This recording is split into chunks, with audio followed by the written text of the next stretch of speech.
Ella levantó el teléfono como lo hacía cada día, pero esta vez, algo en su voz atravesó el silencio del pasillo como un susurro del pasado. نعم، أفهم. سأحاول مرة أخرى. Él estaba a metros de distancia, observándola sin que ella lo supiera. Para todos en ese edificio corporativo, ella era solo otra empleada de limpieza, un uniforme azul, un rostro más. Pero cuando esas palabras en árabe salieron de su boca, con una elegancia que no pertenecía a ese lugar, él sintió algo quebrarse dentro de su pecho. No era compasión, era reconocimiento, porque hace 30 años, él también había sido invisible. También había sostenido herramientas de trabajo mientras su mente guardaba títulos universitarios que nadie quería ver. También había hablado en su idioma natal en pasillos vacíos, sintiendo el peso de una vida anterior que el mundo había decidido ignorar. Y ahora, mirándola con ese teléfono en la mano y ese orgullo herido en los ojos, supo que había llegado el momento de saldar una deuda que nunca había reconocido. Lo que estaba por descubrir de ella cambiaría todo, pero lo que tendría que enfrentar de sí mismo,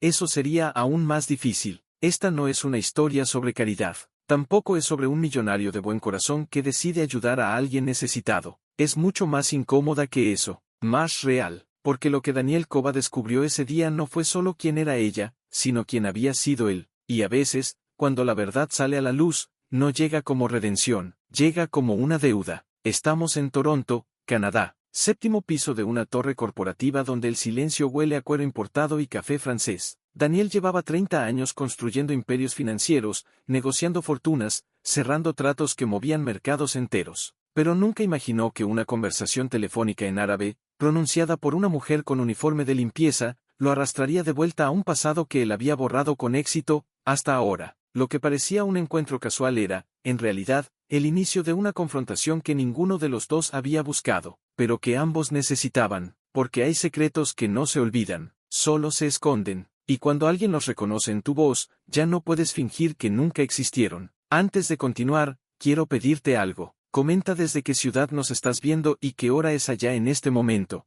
Me encanta saber que esta historia nos conecta desde distintos rincones del mundo. Escríbelo ahora, y sigamos juntos. Daniel nunca prestaba atención a los empleados de limpieza, no por desprecio, sino por costumbre. En su mundo, las personas se dividían en dos categorías, aquellas con las que hacía negocios, y aquellas que hacían posible que él hiciera negocios. Jamás cruzaban palabras, jamás cruzaban miradas. Hasta esa tarde de jueves, estaba revisando un contrato cuando la escuchó, una voz femenina, baja pero clara, hablando por teléfono en el pasillo. Al principio fue solo ruido de fondo, luego, una palabra, después otra, y de pronto, su cerebro se encendió como si alguien hubiera presionado un interruptor que llevaba décadas apagado. Árabe clásico, no el árabe coloquial que se escucha en cafeterías o mercados. No, era el árabe refinado, lleno de matices, de alguien que había sido educada en literatura, en historia, en algo que va mucho más allá de la supervivencia. Había una musicalidad en su pronunciación que solo viene de años estudiando textos antiguos, poesía clásica,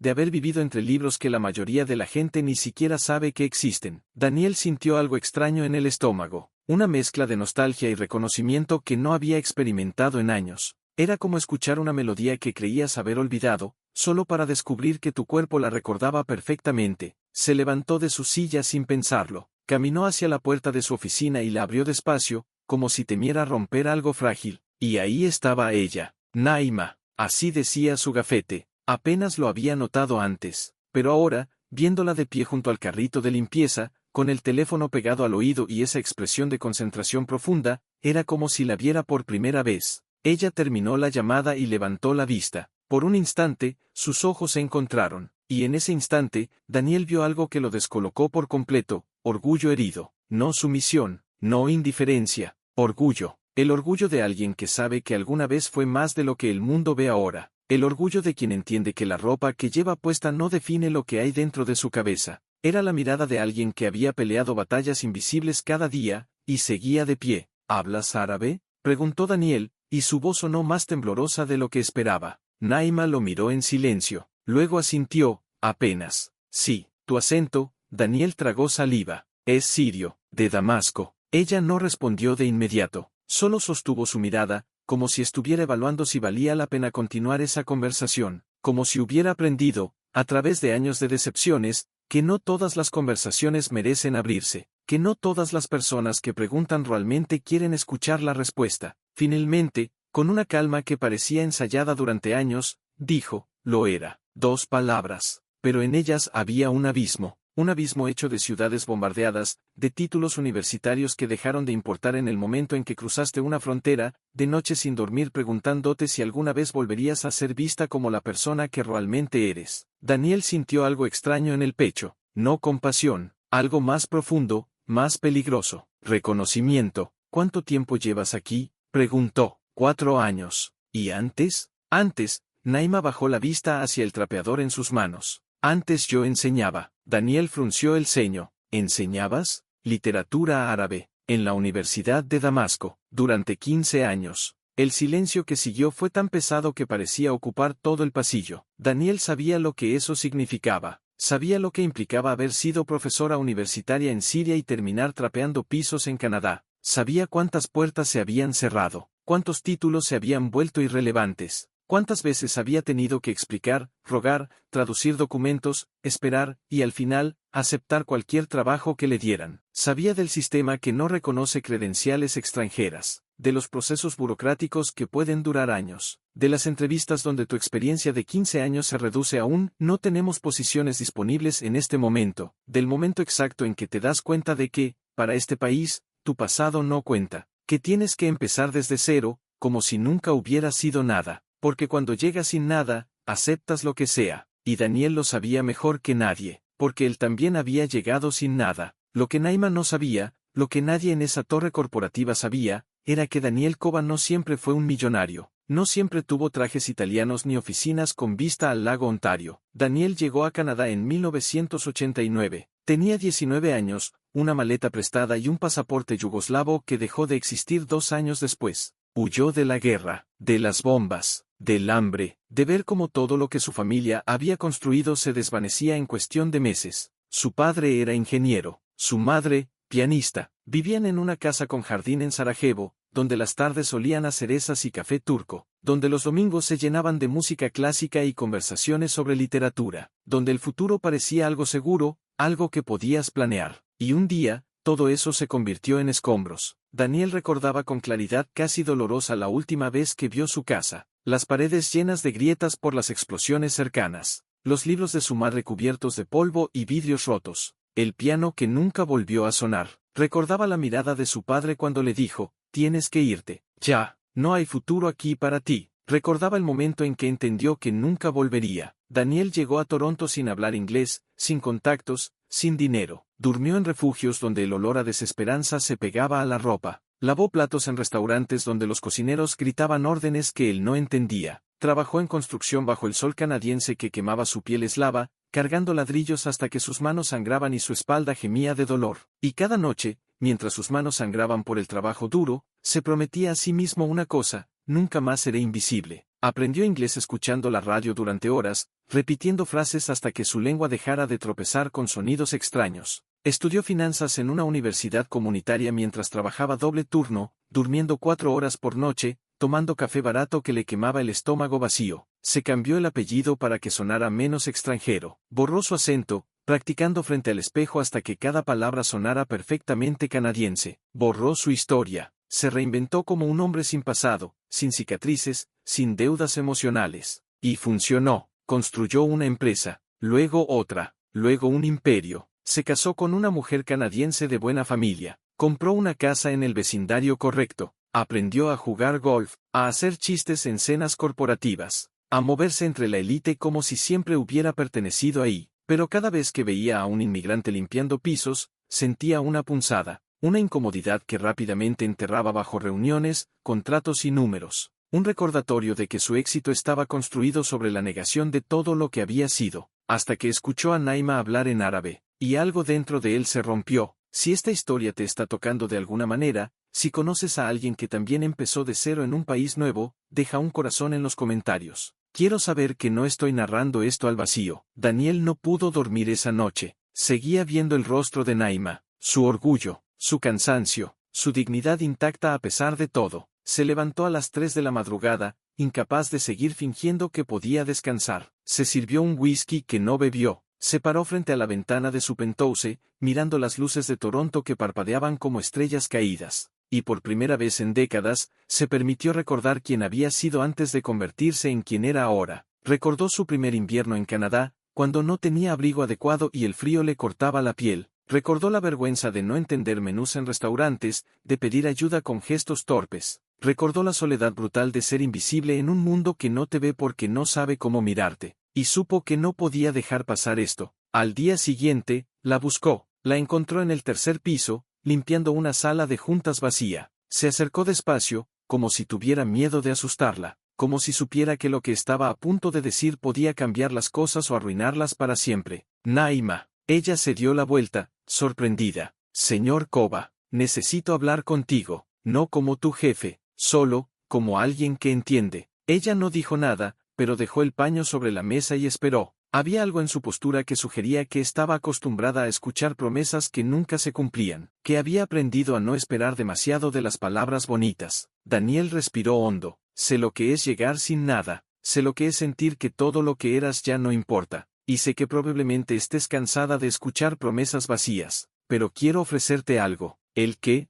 preguntó Naima, sin emoción. Un trabajo en mi equipo, no de limpieza. Necesito a alguien que entienda mercados internacionales, que hable árabe, que conozca culturas que nosotros no comprendemos. Tengo proyectos en Medio Oriente que necesitan a alguien como tú. Naima lo miró fijamente. Durante un momento que pareció eterno, Daniel no supo qué estaba pensando. Vio cómo sus ojos lo escaneaban, buscando señales de mentira, de condescendencia, de lástima disfrazada de oportunidad. Finalmente, ella habló. ¿Por qué? ¿Por qué qué? ¿Por qué ahora? ¿Por qué yo? Llevas años viéndome limpiar estos pisos y nunca dijiste nada. ¿Qué cambió? Daniel sintió el golpe de la pregunta, porque era justa, brutalmente justa. Se tomó su tiempo antes de responder, porque sabía que esta mujer merecía la verdad, no una versión editada y conveniente de ella. Cambió que te escuché, y me recordaste quién era yo antes de olvidarme. Me recordaste que alguna vez fui como tú, y que tuve la suerte de que alguien me diera una oportunidad cuando no tenía nada que ofrecer excepto mi disposición a trabajar más duro que nadie. No te estoy ofreciendo esto porque siento lástima, te lo estoy ofreciendo porque sé lo que significa desperdiciar talento por miedo o indiferencia, y porque creo que mereces estar donde perteneces. La doctora Samira Hassan, socióloga especializada en migración y trauma cultural, explica algo fundamental sobre historias como la de Naima. Cuando un profesional altamente calificado se ve obligado a aceptar trabajos que no corresponden con su formación, no solo pierde ingresos, pierde identidad. El cerebro humano construye su sentido del yo en torno a la competencia, al reconocimiento social, a la sensación de contribuir con algo valioso. Cuando eso se quita, aunque la persona sobreviva físicamente, algo en su interior empieza a apagarse. Y lo más doloroso es que el mundo exterior no lo ve. Para todos los demás, eres solo alguien que limpia, pero por dentro, sigues siendo quien eras. Y esa contradicción es devastadora. La doctora Hassan continúa, he trabajado con cientos de refugiados académicos a lo largo de mi carrera. Médicos, ingenieros, profesores, artistas. Personas que dedicaron décadas a perfeccionar sus habilidades, solo para descubrir que en su nuevo país esas habilidades no cuentan. El impacto psicológico es profundo. Muchos desarrollan depresión, ansiedad, crisis de identidad. Porque cuando el mundo te dice constantemente que no vales lo que sabes que vales, eventualmente empiezas a dudarlo tú mismo. El psicólogo Oscar Ramírez, especialista en resiliencia, añade, las historias de migración forzada no terminan cuando alguien cruza una frontera. Ahí es donde comienzan, porque el verdadero desafío no es llegar, es reconstruirse, es encontrar una versión de ti mismo que funcione en un mundo que no te conoce, que no valora tu pasado, que no habla tu idioma. Y muchas veces, esa reconstrucción solo es posible cuando alguien te mira y te dice, te veo, sé quién eres realmente. Ese reconocimiento puede ser el punto de quiebre entre seguir adelante o rendirse. Ramírez comparte un dato escalofriante. Los estudios muestran que los inmigrantes altamente calificados tienen tasas de subutilización laboral de hasta el 60%. Esto significa que más de la mitad de las personas con títulos universitarios avanzados trabajan en empleos que no requieren ninguna calificación. El costo humano de esto es incalculable, no solo en términos económicos, sino en términos de potencial desperdiciado, de conocimiento que nunca se comparte, de contribuciones que nunca se hacen. Es una tragedia silenciosa que ocurre todos los días en países de todo el mundo. Naima tardó 3 días en responder. Fueron 3 días durante los cuales Daniel se sorprendió a sí mismo pensando en ella constantemente, preguntándose qué estaría considerando, si creía en su oferta, si estaba consultando con alguien, si tal vez había ofendido su dignidad al sugerir que necesitaba rescate. Cuando finalmente aceptó reunirse con Daniel en su oficina, él sintió algo parecido al nerviosismo, como si estuviera esperando la aprobación de alguien cuya opinión realmente importaba, como si esta reunión fuera más importante que cualquier negociación millonaria que había cerrado en años. Ella entró, se sentó frente a él y habló sin rodeos. Acepto tu oferta, pero con una condición. ¿Cuál? No quiero que esto sea caridad. No quiero que me trates como un proyecto de redención personal. Si voy a trabajar para ti, tiene que ser porque soy buena en lo que hago, no porque sientes lástima. Daniel sonrió, por primera vez en años, una sonrisa genuina que llegó hasta sus ojos. Naima, si sintiera lástima, te habría ofrecido dinero. Te estoy ofreciendo trabajo porque necesito a alguien que sepa lo que tú sabes, y porque creo que mereces estar donde perteneces. Ella asintió, lentamente, y por primera vez desde que Daniel la conoció, vio algo nuevo en su rostro, esperanza. No la esperanza ingenua de quien no ha sufrido, sino la esperanza cautelosa de quien ha sido decepcionado tantas veces que ya no se permite soñar fácilmente. Entonces tenemos un trato. Los primeros meses fueron difíciles. Naima tuvo que volver a aprender a confiar en su propia voz. Había pasado tanto tiempo en silencio, tanto tiempo siendo invisible, que le costaba creer que su opinión realmente importaba. Las primeras reuniones fueron particularmente duras. Entraba a salas llenas de ejecutivos que la miraban con una mezcla de curiosidad y escepticismo. Podía sentir sus pensamientos.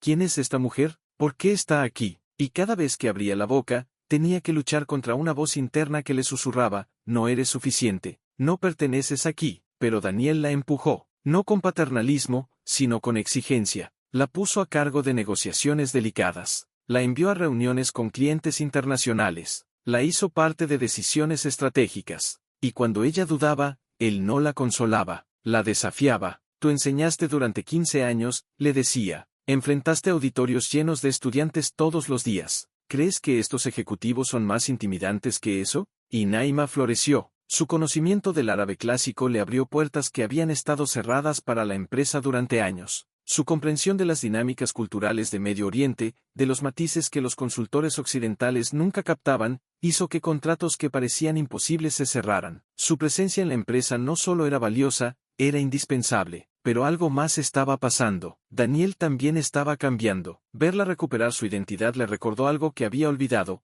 que el éxito sin propósito es solo ruido, que acumular riqueza sin reconocer de dónde vienes es construir sobre arena, que la verdadera medida de un hombre no es cuánto acumula, sino cuánto devuelve. Comenzó a buscar a otros empleados inmigrantes en la empresa. Descubrió que el guardia de seguridad del lobby había sido abogado en Nigeria, que la recepcionista había estudiado arquitectura en Venezuela, que el técnico de IT tenía un doctorado en física de Ucrania. Había un mundo entero de talento invisible justo frente a sus ojos, y él nunca lo había visto. Creó un programa de mentoría, financió cursos de revalidación de títulos, contrató asesores legales para ayudar con procesos de inmigración complicados, no como un gesto público, sino como una misión privada, porque ahora entendía algo que antes ignoraba: el privilegio de haber llegado lejos no es solo tuyo, es una deuda con todos los que no pudieron. Pero hubo un día, casi un año después de que Naima comenzara a trabajar con él, en que ella entró a su oficina con una expresión que Daniel no le había visto antes. No era enojo, no era tristeza, era resolución. Necesito decirte algo, dijo Naima, cerrando la puerta detrás de ella. Daniel dejó de escribir y la miró. Algo en su tono le dijo que esto era importante, que este momento era uno de esos puntos de inflexión que cambian el curso de las cosas. ¿Qué pasa? Ella se sentó, respiró hondo,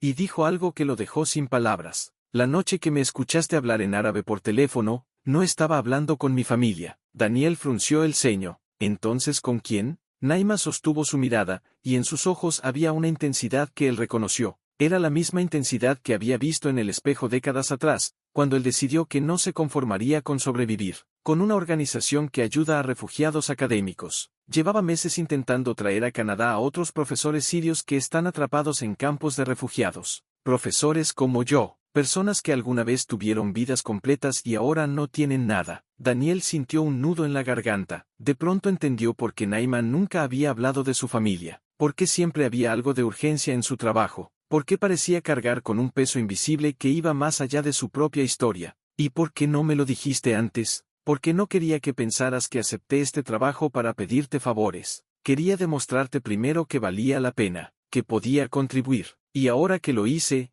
te lo estoy pidiendo, no como empleada, como alguien que sabe que tú entiendes lo que significa empezar de cero. Daniel cerró los ojos. Sintió el peso de todas las decisiones que lo habían traído hasta aquí, de todas las veces que había mirado hacia otro lado para no ver su propio reflejo en el sufrimiento de otros. Y en ese momento, supo que había llegado el momento de devolver algo que nunca podría pagar del todo. Dime qué necesitas. 6 meses después, 3 profesores sirios llegaron a Toronto. Uno de ellos era ingeniero civil que había diseñado puentes en Alepo. Otra, médica especializada en pediatría que había trabajado en uno de los hospitales más prestigiosos de Damasco. El tercero, historiador que había publicado 5 libros sobre cultura árabe medieval. Los 3 empezaron limpiando pisos. Pero ahora, gracias al programa que Daniel y Naima crearon juntos, estaban revalidando sus títulos, aprendiendo el sistema, navegando la burocracia con ayuda legal, tomando cursos de actualización, reconstruyendo sus vidas ladrillo por ladrillo. Naima seguía trabajando con Daniel, pero ya no como empleada, como socia. Su nombre aparecía en la puerta de la oficina contigua a la de él. Su voz tenía peso en las reuniones de directorio. Su historia ya no era un secreto que esconder, sino un testimonio que inspiraba. Y una tarde,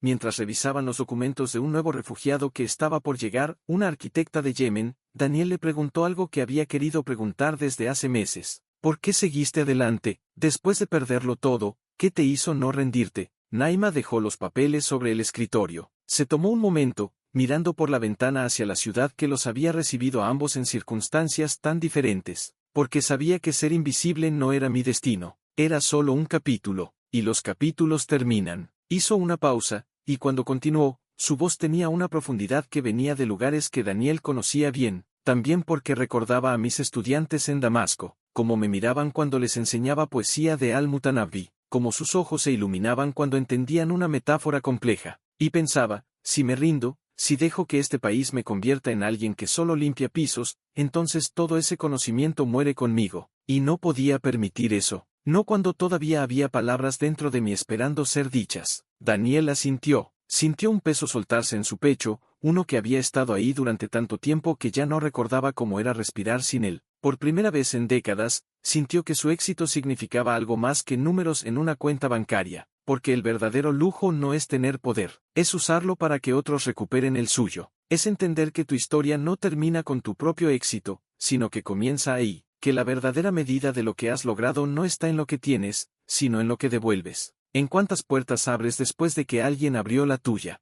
Y mientras el sol se ponía sobre Toronto, pintando el cielo de naranjas y rosas, Daniel pensó en el chico de 19 años que había llegado a este país con una maleta prestada y un futuro incierto. Pensó en todas las personas que lo habían ayudado sin saberlo, en el jefe del restaurante que le dio su primer trabajo a pesar de su inglés torpe, en el profesor de la universidad comunitaria que vio potencial donde solo había cansancio, en los pequeños actos de bondad que le habían permitido sobrevivir hasta que pudo prosperar, y se dio cuenta de que ahora era su turno de ser esa persona para alguien más. Naima interrumpió sus pensamientos. ¿Sabes qué es lo más extraño de todo esto? Que durante años, mientras limpiaba estos pisos, soñaba con el día en que alguien me preguntara qué había estudiado, qué había hecho antes, quién había sido, y cuando finalmente pasó, cuando tú me preguntaste, casi no pude responder, porque había pasado tanto tiempo siendo invisible que había olvidado cómo se sentía ser vista. Daniel sintió un escalofrío, porque conocía esa sensación. La había vivido al revés,